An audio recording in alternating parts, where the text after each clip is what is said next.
partai politik adalah rakyat kecil, kalau pakai bahasa Undang-Undang 45, rakyat kecil yang ditindasinya. Saya ulang ya, ini bukan kata-kata Ihsan Nursi. Ketika hajat hidup orang banyak dikuasai oleh orang per orang itu maksudnya korporasi, maka rakyat kecil yang ditindasinya. Di sinilah muncul penderitaan sistemik struktural. Maka dalam pandangan saya, yang disebut oleh Aldo dalam kerangka penderitaan rakyat itu ada 5. Nanti saya punya jalan keluar dan saya gagas, saya ajak teman-teman semua untuk mengatasinya bagaimana. Artinya kita coba tidak sekedar menyampaikan ada penderitaan, tapi kemudian tanpa jalan keluar. Kita punya jalan keluar. Sorry to say, orang-orang yang duduk sini tidak lebih bodoh dari mereka yang ada di sana. Kami bodoh. Kami bodoh. Tapi mari adu bodoh. Serius, saya ngomong begini. Ayo adu bodoh.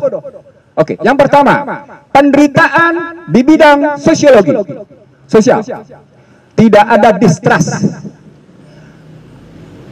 Aldo menyebut tadi cebong dengan kadrun. Radikal, toleran, intoleran, itu artinya distrust yang muncul. Orang masyarakat tidak percaya satu sama lain. Anda tahu kalau tidak percaya satu sama lain ada dampaknya apa? Yang saya alami tadi pagi. Tidak ada penghargaan, penghormatan antara anggota masyarakat satu dengan masyarakat yang lain di jalan raya. Nggak ada. Bohong itu kalau kita bisa saksikan di jalan raya, ada penghormatan, ada penghargaan satu sama lain. Saya pesepeda sudah hampir 20 tahun. Saya pesepeda. Dan saya rasakan betapa enak jidatnya pengendara motor terhadap sepeda. Betapa enak jidatnya pengendara mobil terhadap sepeda. Betapa enak jidatnya pengendara truk besar-besar itu terhadap mobil kecil. Betapa sombongnya penguasa itu dengan strobonya itu terhadap rakyat jelata. Itu membuktikan bahwa di jalan raya saja tidak ada sikap saling menghormati dan tidak ada sikap saling menghargai. Situasi ketiadaan saling menghargai dan saling menghormati itu posisinya apa dampaknya? Begitu mudah ditumpangi menjadi format pecah belah adu domba. Mudah, ringan sekali. Di mana buat tangkap pokoknya? Yang satu dikasih nilai lebih, yang satu dikasih nilai kurang. Apa contoh konkretnya? Buser dikasih pekerjaan, influencer dikasih kerjaan, di sana ditekan habis-habisan. Itu artinya masyarakat miskin akan nilai-nilai saling menghormati, saling menghargai. Naik ke kerangka politik itu berarti miskin masyarakat akan apa yang disebut? Miskin akan keteladanan. Masyarakat menghadapi dengan kemiskinan keteladanan yang luar biasa. Saya mau tanya sama Anda, di level nasional siapa yang bisa jadi teladan? Nggak ada. Anda jawab tidak ada. Turun ke bawah, ke provinsi, siapa yang bisa jadi teladan? Nggak ada juga. Turun ke bawah, ke sosial, siapa? Nggak ada juga. Itulah dibantai Rizik. Saya bilang dibantai. Rizik mencoba tampil, saya bilang mencoba tampil menjadi teladan, tapi dia dipukul habis-habisan karena khawatir gelombang Rizik menjadi keteladanan adalah gelombang besar menjadi pukulan terhadap kekuasaan formal. Jadi sudah dua ya, politik, miskin, ketiadaan keteladanan. Karena kata kunci politik adalah soal keteladanan. Tidak ada lain, kepemimpinan yang menjadi teladan. Maaf ya, saya terusin Yusuf Martak. Kasih tahu sama saya. Kiai yang jadi teladan siapa?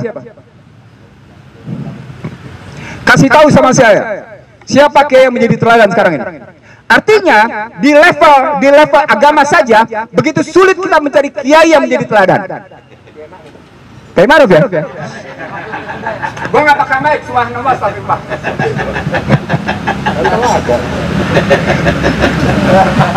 Lah halo ala kota ilabil. Ya, jadi politik kayak gitu, sosial kayak gitu. Saya masuk ke ekonomi. Kemiskinan di mana? Saudara sekalian, luar biasa ketika masyarakat Indonesia menuntut hak-hak konstitusionalnya. Apa hak konstitusionalnya? Tiap-tiap warga negara berhak atas pekerjaan dan penghidupan yang layak bagi kemanusiaan. Saat yang sama, dia tidak diberikan pekerjaan, orang asing dikasih pekerjaan. Miskin apa itu? Pertama adalah miskin ekonomi. Tapi ketika naik ke politik, dia miskin keberpihakan. Masyarakat umum di Indonesia tidak punya atau langka akan keberpihakan dari para pejabatnya. Anda dipaksa untuk kemudian memenuhi kebutuhan hajat hidup orang banyak sendiri di rumah tanpa boleh bekerja. Saat yang sama dia mendatangkan yang namanya tenaga kerja asing. Saat yang sama sumber daya Anda diambil habis-habisan. Ekonomi lebih lanjut, Anda miskin secara ekonomi bukan cuma sekedar pada ukuran $1.09 per hari. Anda miskin sesungguhnya pada struktural. Anda tidak punya sumber daya, Anda tidak menguasai produksi, Anda tidak menguasai distribusi, konsumsi Anda tangannya di bawah. Sudah 3 ya? Sosial, politik. Ketika masuk di hukum, kasus kawan ini menjadi bukti. Apa poinnya? Miskin akan keteladanan, miskin akan keadilan. Kalau saya menarik dalam perspektif sosiologi hukum, itu berarti miskin akan kepastian. Saya menyebutnya sebagai social uncertainty. Sumbernya adalah social disorder, social distrust, social disobedience. Dia naik menjadi social uncertainty, maka tidak heran kalau tadi Ustaz Supartak menyebutkan membandingkan antara putusan Habib Rizik dengan Pinangki, dengan yang namanya Joko Chandra, bahkan perbandingan antara keputusan Eni Maulana Saragih dengan Samintan. Anda tahu Eni Maulana Saragih terima duit dari siapa? Samintan. Anda tahu Samintannya menjadi apa putusannya? Itu fakta. Itu depan mata kita posisinya. Dan pada saat yang sama, nenek-nenek yang sekedar mengambil singkong dan yang nama sekedar mengambil pisang terkena hukuman luar biasa. Itu artinya akuntansi uncertainty-nya tinggi luar biasa. Saya masuk ke wilayah budaya. Kemiskinan ini muncul pada posisi betapa yang namanya orang menghargai kekuasaan dan kekayaan. Itu artinya miskin orang itu. Miskin. Di mana miskinnya? Salah satu riset saya terbuka sama Anda. Salah satu riset saya adalah dari korban pandemi adalah, maaf ya, yang perempuan, maaf. Makin banyak perempuan yang tidak tahu harga diri ada di mana. Bahasa sederhananya, makin banyak perempuan yang miskin harga diri. Ketika perempuan miskin harga diri, rusak budaya. Bapak Ibu sekalian, ini bukan mulut yang bicara. Ini riset. Riset di semua kota besar di Indonesia. 8 kota besar saya riset. Saya temukan betapa miskinnya harga diri pada perempuan. Hanya karena persoalan, gue mesti makan apa bang hari ini? Gue mesti makan apa? Suami gue di PHK, dia nggak bisa kerja. Sambil menangis mereka, sambil menangis. Ada pekerjaan mereka yang lebih lanjut lagi dalam posisi bukan sekedar menjual tubuhnya, bukan sekedar itu. Subhanallah, astagfirullah, menjual tubuhnya. Tapi pada saat yang sama juga mereka berani menipu.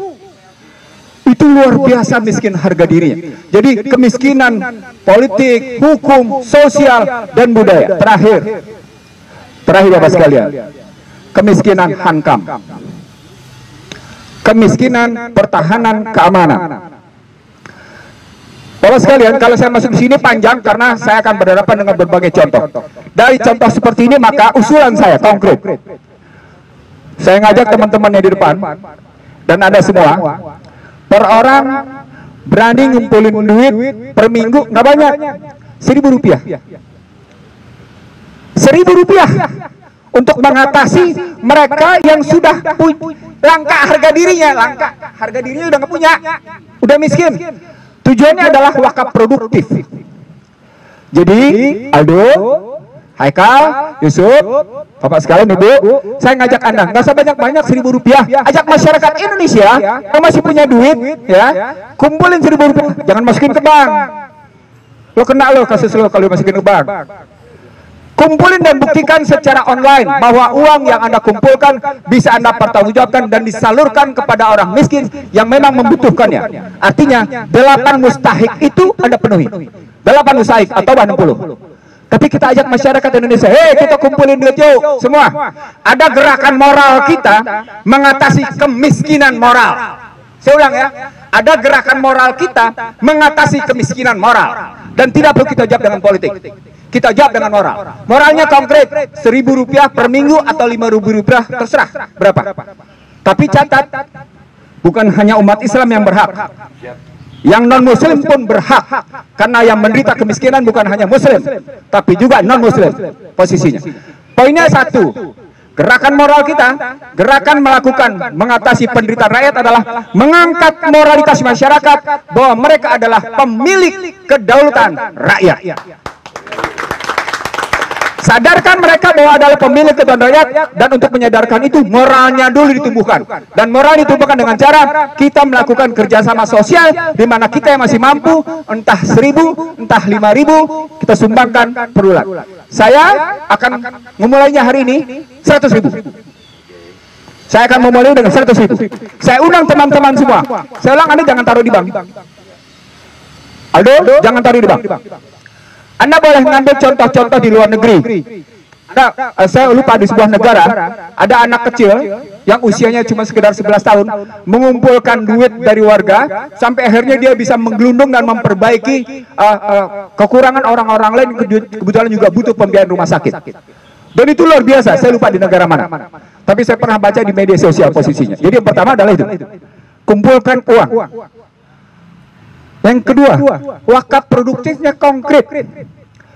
Sedikit demi sedikit kita carikan lapangan kerja. Jadi jangan, teman-teman sekalian, bapak sekalian, yang dibuat oleh pemerintah adalah melempar makanan itu memiskinkan harga diri, ketiadaan harga diri. Saya mengajak teman-teman di sini, beri mereka kekayaan harga diri dan moral dengan cara bukan sekedar dikasih uang dalam waktu sesaat.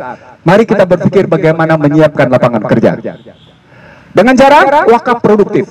Banyak caranya. Saya bilang sama Anda, hampir rata-rata wakaf produktif di Indonesia gagal oleh satu hal. Masyarakat Islamnya berhasil dicacah-cacah sistem kepercayaan dan kerjasamanya satu sama lain. NU sama Muhammadiyah bisa duduk bareng nggak? Nggak bisa. Nggak bisa. Nggak bisa. Susah sekali. Artinya sesungguhnya betapa mudahnya umat Islam Indonesia dicacah. Nah, Aldo, lewat Anda nggak perlu ikut mode pencacahan sosial tadi, dicacah-cacah, dibelah-belah, nggak usah ikut. Kita masuk, kita perbaiki wakaf produktif, kita beri lapangan kerja. Yang kedua, yang ketiga sekarang, bapak sekalian, suka tidak suka, setuju tidak setuju, YouTube adalah sebuah kerajaan. Saya ulang ya.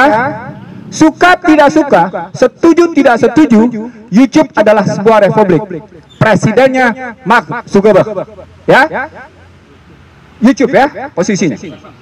Oh sorry. Ya Pak, itu Facebook, sorry. Maksud saya Facebook, maksud saya, bukan YouTube. Facebook adalah kerajaan tersendiri.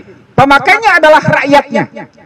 Begitu juga YouTube kalau pesannya. Jadi Anda akan masuk ke dalam posisi bagaimana Anda berhadapan dengan penguasa mereka. Disukai, oke, nggak disukai disingkirkan. Apa artinya? Satu, sesungguhnya kebebasan berserikat, menyatakan pendapat, baik secara lisan maupun secara tulisan, dalam HAM adalah semu. Saya ulang, ini ahli hukum, gue juga anak hukum. Tadi dia tanya sama gue, abang lulusan tahun berapa? Gue sebutin tadi. Ini anak FUI, gue ada FUI. Artinya dalam pembelajaran gua, pembelajaran saya bapak sekalian, semu.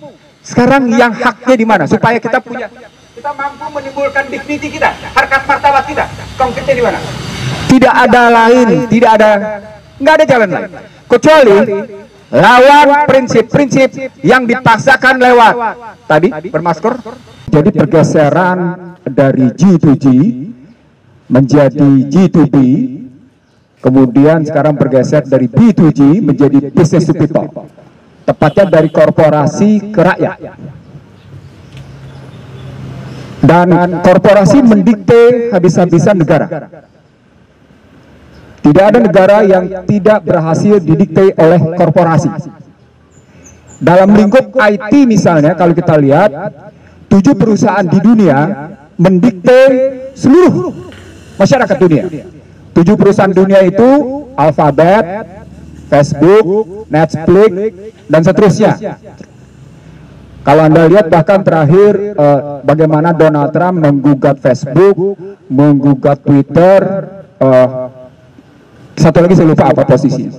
Tapi saya cuma ingin ngambil contoh sama Anda bahwa bukan saja negara yang didikte, tapi masyarakat juga didikte. Anda semua tidak bisa tidak hari ini sudah sampai pada posisi ketergantungan menggunakan HP. Walaupun kita cuma sebagai operator atau user, tapi minimal kita sudah masuk ke dalam posisi dipaksa untuk menggunakan HP. Pada saat yang sama, ada pendiktean kedua, ada pemaksaan yang kedua. Bagaimana korporasi mendikte Anda lewat sebuah konstruksi apa yang saya sebut sebagai perang biologi. Kalau pakai istilah buku saya, Bangsa Terbelah, saya menggunakan 3 istilah. Proxy war, asymmetric war, neocortex war. Neocortex war Anda hadapi dengan posisi HP, Anda tidak sadar, pikiran-pikiran kita pakai post-truth misalnya, hal yang benar menjadi salah, hal yang salah menjadi benar posisinya. Kalau proxy war dia tidak perlu hadir, tapi dibangun kecemasan. Anda menjadi parno, Anda menjadi anxiety, Anda menjadi nggak karu-karuan, tidak percaya. Bahasa sederhananya, baik proxy, asymmetric maupun neocortex, sebenarnya strategi pelaksanaan apa yang saya sebut sebagai VUCA. Volatile, uncertain, complex, ambigu posisinya. Di sini rata-rata manusia di dunia, saya ulang, manusia di dunia lupa bahwa sesungguhnya sebelum yang namanya Obama turun, saya ulang, sebelum Obama yang namanya turun, Obama menggagas Trans-Pacific Partnership. Saya ulang, untuk kawasan Asia Pasifik, dia menggagas Trans-Pacific Partnership. Untuk kawasan Atlantik, dia menggagas Trans Trade and Investment Partnership, TTIP namanya. Apa poin dari TPP dan TTIP? Poinnya satu, korporasi bisa mengkooptasi kedaulatan rakyat. Saya ulang ya, saya ulang. Ini kajian ini jarang sekali muncul ke permukaan. Saya mau bawa Anda ke dalam sebuah bukti kenapa Majelis Penderitaan Rakyat itu dibutuhkan. Tapi dalam sebuah konstruksi global dan konstruksi nasional bisa kita ambil. Konstruksi globalnya adalah, kalau kita lihat posisinya tadi, korporasi-korporasi besar tadi mendikte sebuah negara dengan model TPP dan TTIP tadi untuk mengikuti apa yang dia kehendaki. Kalau ambil tadi disebut oleh pendeta sebagai pandemi, Anda pernah melihat YouTube saya, Anda bisa lihat misalnya pada tahun 96 apa yang dirancang oleh Bilderberger di Georgia, Atlanta. Sudah saya sebut, Anda tinggal buka di YouTube saya posisinya. Di sana sudah disebut, andai kata negara yang melawan perencanaan ini, maka pemimpinnya disingkirkan. Tetapi andai kata warga negaranya yang melawan, gunakan polisi. Itu konstruksinya. Begitu. Saya ulang ya, ini bukan sembarangan, ini rancangan, bahkan istilah saya, kalau saya mau mundur ke belakang, sekilas saya ajak Anda berpikir sebentar. Ini rancangan kurang lebih sekitar 60 tahun, 70 tahun lalu. Ketika namanya Bretton Woods dihajar habis, Nixon shock kena, lalu kemudian mereka mengubah. Sekarang per hari ini, saya sebut dalam sebuah kajian saya, per hari ini mereka sedang menggunakan lagi apa yang disebut dengan Bretton Woods 2.0. Kenapa Bretton Woods 2.0? Karena mereka ingin menggunakan digital currency berbasis emas. Dulu Bretton Woods pertama itu basisnya emas. Tapi setelah Bretton Woods yang gagal, mereka menggunakan dolar. Karena mau menggunakan digital currency suka tidak suka, underlying asetnya harus ada. Underlying asetnya adalah emas. Maka digunakanlah yang disebut dengan Bretton Woods 2.0. Kalau Anda kenalnya Industrial 4.0, itu udah ketinggalan zaman. Karena akhirnya mereka tidak lagi menggunakan 4.0, mereka sudah lompat. Nah, saya lanjutin teman-teman sekalian. Kalau di level seperti itu, maka sesungguhnya ada 3 industri yang kerjasama. Pertama, ya, industri farmasi. Setelah yang namanya IT menguasai. Saya ulangi Bapak sekalian. Pertama adalah industri IT, industri farmasi.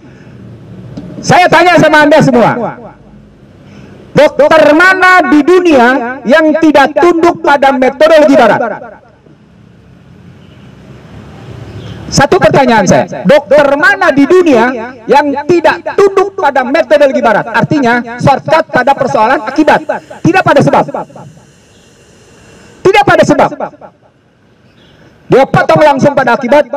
Saya jatuh posisinya, langsung dia tidak lihat bahwa saya punya persoalan, saya jatuh, saya dihajar oleh motor. Apa artinya? Nanti saya jelasin bahwa sesungguhnya kita menderita, salah satu penderitaan kita adalah ketiadaan saling menghormati, ketiadaan saling menghargai, ketiadaan saling percaya. Tapi itu nanti, saya cuma ingin mengatakan cara berpikir struktural, Anda tidak boleh masuk ke dalam wilayah akibat. Anda mesti masuk ke dalam wilayah sebab dan mundur ke belakang dalam tataran nilai. Kalau di level global IT dan farmasi kena, maka sesungguhnya yang harus memperkuat adalah industri keuangan. Maka Anda lihat di sini pertumbuhan ekonomi dunia, pertumbuhan ekonomi Indonesia tidak lepas dari tiga. IT-nya berjaya, industri kesehatan berjaya, diikuti dengan tetap tumbuhnya industri keuangan, diikuti dengan namanya industri hajat hidup paling banyak makanan. Cuma 4 sektor. Cuma 4 sektor, termasuk yang kemarin mereka banggakan 7,07%. Anda boleh bongkar habis posisi. Saya kemarin diajak berdebat oleh satu kelompok, satu orang yang mengaku sebagai pendukung Joko Widodo. Dia ungkap habis-habisan. Sorry, saya bilang sama Anda, terlampau mudah saya patahkan. Terlampau mudah saya patahkan. Kenapa? Karena dia mandangnya sempit. Saya ngajak mereka menang luas, lalu saya masuk ke bawah. Saya terusin bawah sekalian. Apa yang sedang kita hadapi dalam situasi global kayak gitu? Turun ke Indonesia. Kalau di Indonesia, sesungguhnya yang sedang kita lihat adalah karena kita sudah masuk dalam konstruksi neoliberal, bahwa korporasi bisa mendikte. Maka tadi kalau dibilang oleh Yusuf Martak bahwa negara ini milik semua, dari kerangka tujuan cita-cita benar, tapi dalam kerangka sistem saya ulang sekalian, dari kerangka tujuan negara ini milik semua, tapi dalam kerangka sistem Yusuf salah. Di mana salahnya? Baca Undang-Undang Dasar 45. Siapa yang berhak ikut pemilu? Partai. Siapa yang berhak mengusulkan presiden? Partai. Berarti pemegang saham pemerintahan siapa? Partai. Siapa akhirnya pemilik pemerintahan? Adakah relasi antara yang namanya partai dengan rakyat? Tidak ada, selesai. Artinya kesalahan bukan cuma kesalahan pada kerangka sistem kenegaraan, ada kesalahan di sistem pemerintahan. Karena pemerintahan ini basisnya pemegang sahamnya adalah partai, dan partai kemudian boleh dibilang terus-menerus haus akan uang, korporasi masuk dalam kerangka itu mendikte. Saya sederhana menyebutnya. Inilah demokrasi korporasi. Saya belum sampai Bapak sekalian pada persoalan di mana penderitaan rakyat itu posisinya. Tapi saya ingin mengatakan ini luar biasa situasi sistemik strukturalnya. Korbannya luar biasa mendalamnya posisinya. Nah, kalau kemudian kita hadapi ceritanya korporasi demikian berkuasa melalui partai, maka apa dampaknya? Dampaknya adalah Anda bisa lihat, sejak zaman Soeharto hingga sekarang, seluruh kekuatan korporasi swasta selalu menggeser hajat hidup orang banyak menjadi posisinya komersial good. Menjadi barang-barang swasta, barang yang diperdagangkan bebas. Dan itu bukan hanya Indonesia, dunia manapun. Digeser habis-habisan. Ini motifnya adalah mereka menggelembungkan kekuasaan. Dalam bahasa yang sederhana, tidak ada orang kaya turun, nggak mau dia. Pasti orang kaya bertahan sebagai kekayaan. Posisinya jaga jarak, lawan. Kenapa? Karena pada hakikatnya kok Anda bermasker masih tetap kena ya? Vaksin tetap kena. Lo berjarak masih tetap kena ya? Hah? Kenapa ya? Lo tahu nggak ketika lo bermasker itu apa yang tidak masuk ke dalam hidung lo? Tahu nggak apa yang berkurang yang dibutuhkan oleh namanya paru-paru dan dada itu yang kurang tuh masuk. Untuk jangka lama ke kepala itu dampaknya, ya itu kayak apa? Saya ingin mengatakan sama Anda, secara sistemik struktural sesungguhnya sedang terjadi pengurangan proses pencerdasan setiap otak pada manusia. Karena kekurangan kualitas oksigen yang tinggi itu baik ke dada maupun kepala, itu mengurangi tingkat kecerdasan. Jadi yang terakhir, Bapak sekalian, kata-kata melawan saya adalah cerdasi. Penggunaan masker itu, cerdasi jaga jarak itu, cerdasi soal kerumunan tadi. Mari kita cerdasi. Karena pada hakikatnya Anda sedang dibunuh dalam kerangka Anda hanya bisa saat yang sama kan Anda disuruh individual, tapi pada saat yang sama Anda dipaksa tunduk pada satu sistem. Ngerti nggak maksud saya? Jadi dalam filsafat ada antinomi namanya. Ada antinomi namanya. Anda dipaksa di satu sisi sendirian di satu sisi, tapi di sisi lain Anda secara bersama-sama dipaksa tunduk oleh satu ketentuan. Itu nggak fair, itu nggak imbang. Demikian saya sampaikan beberapa hal. Maaf, saya ingin sampaikan kalau pernyataan saya salah, tanggung jawab saya pribadi. Nggak ada urusan sama Aldo, nggak ada urusan sama teman-teman ini. Saya tanggung jawab. Saya tanggung jawab. Saya tidak ingin melibatkan teman-teman ini untuk hal-hal yang saya sampaikan. Oh, ini forumnya di Aldo, ini temannya di tempatnya Babe Haikal. Yang tanggung jawab Aldo dan Haikal Hasan. Sepanjang itu pernyataan Ihsanuddin Nursi, maka dia merupakan tanggung jawab Ihsanuddin Nursi. Dan karena kebetulan ini adik kelas saya, maka saya akan bersama adik kelas saya. Demikian, terima kasih. Assalamualaikum.